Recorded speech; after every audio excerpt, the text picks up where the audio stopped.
네, 오늘 산불 상황을 요약해보면 건조한 날씨와 강한 바람으로 인해 오늘 하루 전국에서 31건의 산불이 발생했습니다. 사이팀의 이지은 기자와 더 이야기를 나눠보겠습니다. 이 기자, 먼저 현재 상황부터 정리해 주시죠. 네, 정부는 상황이 매우 심각하다고 판단하고 오늘 오후 6시를 기해 울산과 경남, 경북에 재난사태를 선포했습니다. 2019년 강원 동해안, 2022년 울진과 삼척 이후 다시 3년 만입니다. 이보다 앞선 오후 3시 반쯤에 산림청은 충청과 호남, 영남 지역에 산불 재난 국가 위기 경보를 심각 단계로 격상했습니다.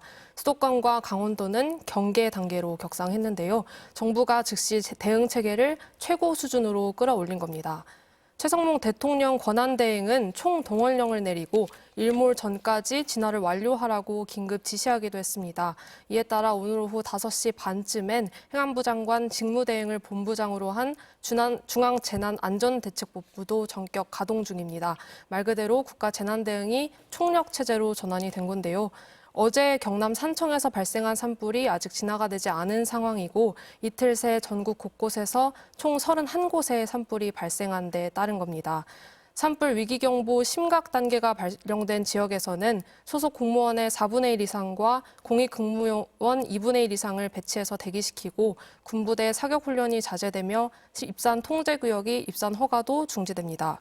경계 지역에서는 소속 공무원 6분의 1 이상과 공익근무요원 3분의 1 이상이 배치돼 대기해야 합니다. 예. 자, 지역별로 대피령도 내려졌는데 어느 지역들인지 자세히 짚어주시죠. 네, 오늘 오후 3시를 기해서 산불 현장 인근인 산청군 시천면 총 8개 마을에 대피령이 내려졌습니다. 송화, 내공, 외공, 중태, 후평, 반천, 불계, 신천 마을입니다. 앞서 어제는 7개 마을에 대피령이 먼저 내려졌는데요. 국동과 점동, 원리, 서신, 서촌, 동신, 중산 마을입니다. 이 밖에도 260명의 주민은 한국선비문화연구원으로 피신하기도 했습니다. 네, 방금 들어온 소식에 따르면요. 의성 산불 여파로 부산 울산선 일부 구간과 청주 영덕선 일부 구간 그리고 중앙선 안동 분기점도 전면 차단하고 있습니다. 앞으로가 더 문제인데요. 오늘 오후 들어서 김해 등 다른 지역에서도 산불이 발생하면서 소방 인력 투입이 지금 분산될 수밖에 없는 상황입니다. 네, 추가 대피령이 내려진 지역 다시 한번 알려드리겠습니다. 오늘 오후 3시를 기해서 산불 현장 인근인 산청군 시천면, 송화, 내공, 외공, 중태, 후평, 반천, 불계, 신천 등 8개 마을에 대피령이 내려진 상태라서요. 인근 지역에 계신 분들은 각별히 유의하셔야겠습니다. 네. 또 도로가 통제된 곳들도 있기 때문에 이 근처 지역을 지나시는 분들은 정보를 좀 찾아보셔야 될 것 같습니다. 자, 그리고 지역별로 상황을 자세히 짚어보겠습니다. 지금 산청 지역에서 인명피해 소식이 들려왔습니다. 전해주시죠. 네, 방금 들어온 소식에 의하면요. 어제 산불 진화에 나섰다가 숨졌던 진화대원 외에 실종됐던 인원 2명 역시 사망한 것으로 확인이 됐습니다. 어제 진화대원 2명은 산청 산불로 협조 요청을 받고 창녕에서 산청 산불 현장에 투입이 됐는데 오늘 오후 3시쯤에 진화 현장에서 숨진 채 발견이 됐고요. 실종된 인원은 공무원 1명과 진화대원 1명이었는데 방금 전 사망 소식이 확인이 됐습니다. 이 밖에도 이재민도 263명이 발생한 상황입니다. 어제 오후부터 소방당국은 오늘까지 쉬지 않고 진화 작업을 진행하고 있는데요. 오늘 오전에는 진화율이 75%까지 올라가기도 했습니다. 하지만 오후 들면서 불이 재확산이 됐습니다. 건조주의보가 발령되고 대기 건조가 이어지고 또 상정산 부근에서는 초속 11에서 15m가량의 강풍이 지속되면서 오늘 오후 5시 기준으로 진화율이 35%까지 떨어져서 계속 유지되고 있습니다. 현재 산불 영향 구역은 503헥타르에 달하고요. 전체 화선 27km 중 남은 불의 길이가 17.5km인 걸로 파악이 됐습니다. 해가 지기 전에 주불 진화에 실패하면서 진화 작업에 더 장시간 소요될 가능성도 배제할 수 없는 상황이라서 유의가 좀 필요한 상황입니다. 네. 고인의 명복을 빌겠습니다. 자, 그리고 다음으로 의성과 울주 상황도 전해주시죠. 네, 오늘 오전 경북 의성 지역 3곳에서도 산불이 잇따라 발생하면서 주민 300여 명이 현재 대피한 상황입니다. 의성군 안편면 괴산리에서 오늘 오전 11시 반쯤 대형 산불이 발생을 했고요.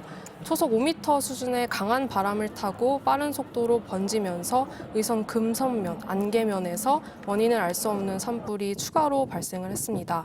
산림청은 산불 대응 3단계를 유지하고 진압을 벌이고 있는데요. 산불 3단계는 피해 추정 면적이 100헥타르 이상이거나 초당 평균 풍속이 11m 이상, 또 불을 끄는 데 걸리는 시간이 하루 이상 이틀 미만으로 예상될 때 발령됩니다. 일몰전 진화율이 여전히 50%에도 미치고 있지 못하는 상황입니다. 또 울산 울주군 소식도 전해드릴 텐데요. 이 아산에서 산불이 발생해서 산림청이 2단계를 발령하고 진화 작업에 나섰습니다. 인근 마을 두 곳에 거주하는 주민 80여 명이 대피한 상황입니다. 이미 전국에서 크고 작은 산불이 발생해서 헬기 등의 자원을 투입하기가 어려운 상황인데요. 산림당국은 산불 진화를 오늘 안에 끝내기 어려울 거라고 보고 야간 진화 작업에도 계속 나서겠다고 밝혔습니다. 네, 이번 산불의 원인이 밝혀진 것이 있나요? 네, 산림당국과 경상남도가 산불 원인을 속속해서 밝히고 있습니다. 산청 산불 원인은 밝혀졌는데요. 인근 목장에서 예초기로 풀을 베던 중에 발화한 것으로 추정되고 있습니다. 정확한 화재 원인은 현재 조사 중인데요. 대기가 건조한 데다 또 초속 10m 이상의 강한 바람까지 불면서 작은 불씨가 큰 산불로 번진 것으로 추정됩니다. 경북 의성에서 발생한 산불 원인은 성묘객의 실화에 따른 것으로 확인이 됐습니다. 불이 시작된 곳에서 강풍을 타고 순식간에 불씨가 이동하면서 민가, 전신주 전선 등을 접촉고 주변으로 계속 확산하고 있습니다. 이처럼 산불의 직접적인 원인은 각각 다른 걸로 확인이 되고 있는데요. 진화 작업이 따라잡을 수 없을 정도로 기상적 조건이 안 좋아서 더욱 빠르게 번지고 있습니다. 작은 불씨가 계속 큰 불씨로 번질 수 있어서 산불 예방에 각별한 유의가 필요한 상황입니다. 예. 산불의 각각의 원인은 다르지만 밤사이 좀 불길이 잡히면 좋겠습니다. 자, 지역별로 대피령이 발령됐는데 상황 다시 한번 확인해 주시죠. 네, 오늘 오후 3시를 기해서 산불 현장 인근인 산청군 시천명 총 8개 마을에 대피령이 내려졌습니다. 송하와 내공, 외공, 중태, 후평, 반천, 불계, 신천 마을입니다. 앞서 어제는 총 7개 마을에 대피령이 내려졌었는데요. 국동, 점동, 원리, 서신, 서촌, 동신, 중산 마을입니다. 산불 영향구역은 290헥타르로 더 넓어진 상황이고요. 화선도 18km로 확대됐고 남은 불의 길이가 6km가 넘습니다. 헬기가 뜰 수 있는 일몰전까지 큰 불을 현재 잡지 못한 상태라 화재가 장기화할 것으로 예측되고 있습니다. 특히 기상청은 이번 주말 여러 지역에서 건조특보가 내려지는 등 대기가 건조한 상황이라 작은 불씨가 큰 불로 번질 수 있어 화재 예방에 각별히 유의하기 바란다고 당부했습니다. 네, 사회부의 이지은 기자와 함께했습니다. 조금 전에